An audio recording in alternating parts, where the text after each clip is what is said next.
శుక్రాచార్యుడు ఎవడికైనా మహాదశ పట్టింది అంటే 20 సంవత్సరాలుగా వాడిని సుఖాలలో దింపుతాడైన, ఇంకా ముంచేస్తాడైన. 20 సంవత్సరాలు ఫుల్ ఎంజాయ్మెంట్ వాడికి. ఇంకా ఎందుకు?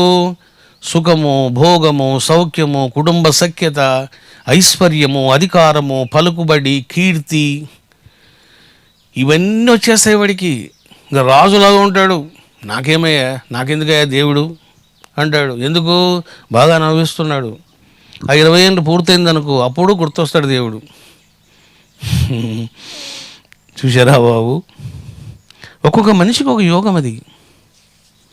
చూడండి, ఇప్పుడు నన్నే తీసుకోండి. శుక్రాచార్యునికి నాకున్న సంబంధం ఏమిటిది అని అంటే, అసలు ఇప్పటిదాకా నాకు శుక్రమహాదశ స్టార్ట్ కాలే. ఇప్పటికి కాలం గడిచిపోయింది. శుక్రుడు ఇంకా నాకు మహాదశ పట్టలే ఇప్పటిదాకా. ఎప్పుడు పడతాడు అంటే 28వ సంవత్సరం, అంటే 2028లో శుక్రుడు ఎంట్రీ ఇస్తాడు. నాకు మహాదశ వస్తుంది.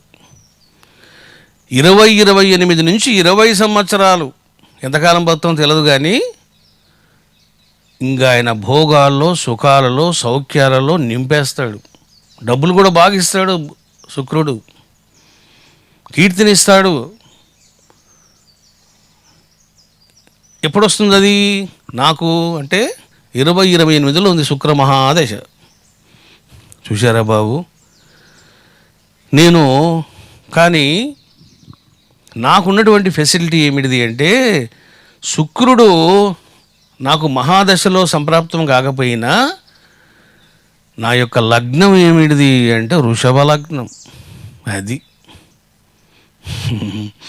పుట్టినప్పుడు ఏ టైంలో పుట్టాడు అని చూస్తారు, దాన్నే లగ్నము అంటారు. నేను కరెక్ట్గా 23వ తారీఖు నాడు మంగళవారము 68లో ఏప్రిల్ నెలలో 8 గంటలకు పుట్టాను. చూశారా బాబు, అక్కడ కూడా బాగా పనిచేసింది. నేను చెప్పాను కదా మీకు, వెంకటేశ్వర స్వామి ఐక్యమైనటువంటి బాలా త్రిపుర సుందరి యొక్క అంశతో పుట్టా నేను. అందుకే చూశారా, మంగళవారం పుట్టాను. చూడండి, మంగళవారం అంటే ఏమిటిది? అమ్మతత్వం. రెండవది సంఖ్య ఎంత అంటే ఎగ్జాక్ట్గా 8 o'clock. లక్కీగా నా యొక్క డేట్ ఆఫ్ బర్త్ దొరికింది, ఆ యొక్క పత్రాలు దొరికినాయి. చూసినప్పుడు జమినీ శ్రీనివాస్ అనేటువంటి కుర్రాడు మొత్తాన్ని సాధించాడు. కర్నూలుకి వెళ్ళి, కర్నూలులో గోస్ హాస్పిటల్లో నేను పుట్టాను. మా నాన్న చెప్పేవాడు, ఆ గోస్ హాస్పిటల్లో పుట్టాడు వాడు ఒక్కడే పుట్టాడు కర్నూలులో, అందరు కపటాల్లో పుట్టారు అన్నాడు. ఏనాడు నేను ప్రయత్నం చేయలే. జమినీ శ్రీనివాస్ అనే అబ్బాయి వెళ్ళి హాస్పిటల్కి వెళ్ళి చెప్పాడు. నా పేరు చెప్పగానే వాళ్ళు కూడా మాకు తెలుసు ఆ స్వామి, అయితే చూస్తామని చెప్పి బాగా చూశారు. దొరికిపోయింది. ఏమని? 8 o'clock అని. చూసారా, 8 అంటే ఎవరి సంఖ్య? బాలా త్రిపుర సుందర సంఖ్య.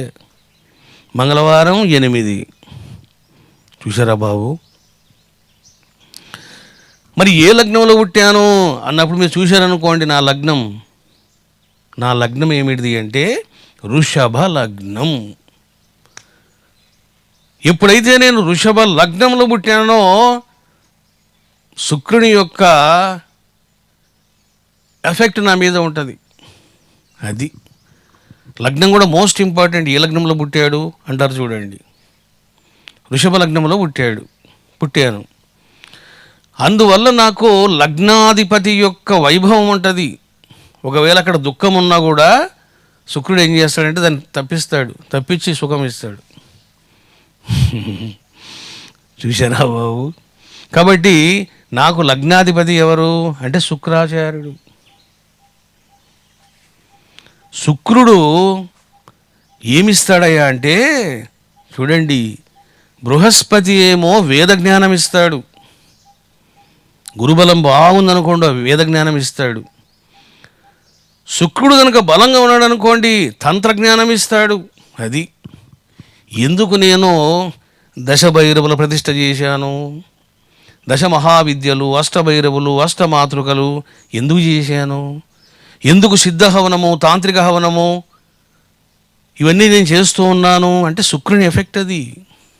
ఎందుకు? శుక్రుడు తంత్ర విద్యను ఇస్తాడు. ఆయన తంత్ర విద్య ప్రసాదిస్తాడు. ఇంకా శుక్రాచార్యం తెలియని తంత్రం ఏముంది? ఆటాడుకుంటాడు ఆయన. రుద్రుని తర్వాత మహాతాంత్రికుడు ఎవరు అంటే శుక్రుడు. ఇంకా శుక్రుని తర్వాతనే ఏ గురువైనా యోగి అని. మృత సంజీవిని విద్యనే సాధించిన వాడతడు. ఈయన చిన్నవాడా? చూశారా? తల్లి ఉషణదేవి ఏం చేసింది? ఇంద్రుని వజ్రాయుధాన్నే స్తంభింపజేసింది. కాబట్టి నేను ఎలా చేశాను అంటే వృషభ లగ్న జాతకుడిని నేను. అందువల్ల శుక్రుడు నన్ను ప్రేరేపిస్తూ ఉంటాడు. చూశారా బాబు? నా జీవితంలో ఇద్దరు ఎఫెక్ట్ బాగుంటుంది. నాది కుంభరాశి కదా. కుంభరాశికి అధిపతి ఎవరు? శని. శని ఏంటంటే నువ్వు ధర్మంగా ఉండు, నిస్సంగత్వంగా ఉండు, నీకెందుకు ఇవన్నీ సోదే, నువ్వు మోక్షం వైపు అడుగులు వేయి అని ఆయన వైరాగ్యము, విరాగము, విమోహనము, సుజ్ఞానం ప్రసాదిస్తాడు శని.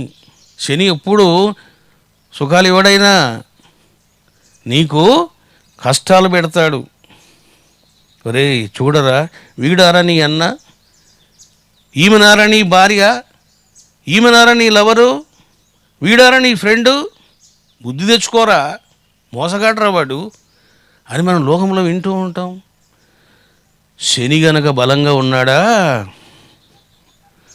విశ్వము యొక్క సత్య స్వరూపాన్ని చూపిస్తాడైనా. ఎందుకో తెలుసునా? అసలుకి ఈ విశ్వమే నీకు వద్దు పో అంటాడు. ఈ విశ్వమే నీకు వద్దు పో అంటాడు. నువ్వు వెళ్ళి శివుని గట్టిగా పట్టుకో అంటాడు. చూశారా? ఇది నాకు బలంగా ఉంటుంది, పుట్టుకతో వచ్చింది నాకు ఇది. ఎందుకు? కుంభరాశిలో పుట్టాను, శతభిష నక్షత్రం. కానీ వృషభ లగ్నంలో పుట్టాను కాబట్టి శుక్రుడు ఏం చేస్తుంటాడంటే, ఆ శని అలాగే చెప్తాలేరా, నువ్వు కమ్మకి తిను, ఏంటి మోక్షం, నేను ఇస్తాలే నీకు మోక్షం, ముందు నువ్వు ఎంజాయ్ చేయి, వెళ్ళి హ్యాపీగా భోంచేయిపో, కమ్మకి తిను, చాలా బాగుంది జొన్న రొట్టె. చూసారా? శుక్రుడు ఒకవైపు లాగుతాడు, శని ఒకవైపు లాగుతాడు. అంటే నేను ఎక్కడున్నాను? మధ్యలో, శనికి శుక్రుని మధ్యలో ఉన్నాను నేను. వీళ్ళ ప్రభావం నాకు ఎక్కువ ఉంటుంది. చూసారా బాబు? ఈ రకంగా మీరు శుక్రుని యొక్క ప్రభావం ఏమిటో తెలుసుకున్నారు. ఫస్ట్ చూడండి, నేను పుట్టడమే రాహు దశలో పుట్టా నేను.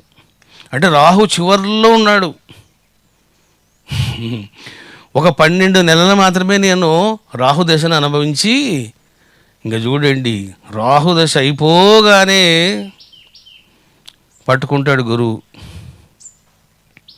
గురువు పట్టుకున్నాడు. ఈ రకంగా నాకు రాహు, గురువు, శని, బుధుడు ఈ దశలన్నీ పూర్తి అయిపోయినాయి. నాకు బుధ దశ అయిపోయింది,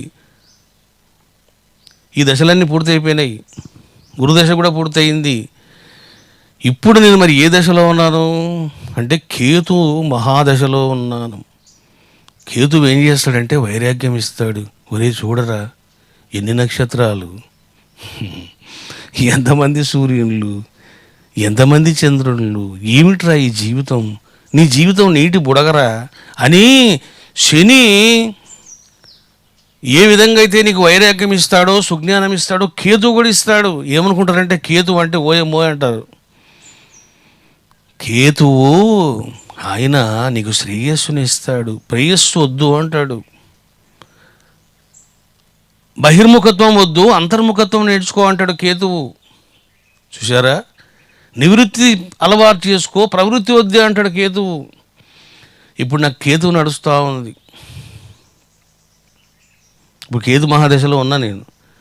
అంటే 26, 27, 28 అయినాడు అనుకోండి, కేతువు పక్క తప్పుకుంటాడు, శుక్రుడు వచ్చి కూర్చుంటాడు. ఇంకా బహుశా నేను అనుకోవడం మీకు ఇంకా తంత్ర సాధనలు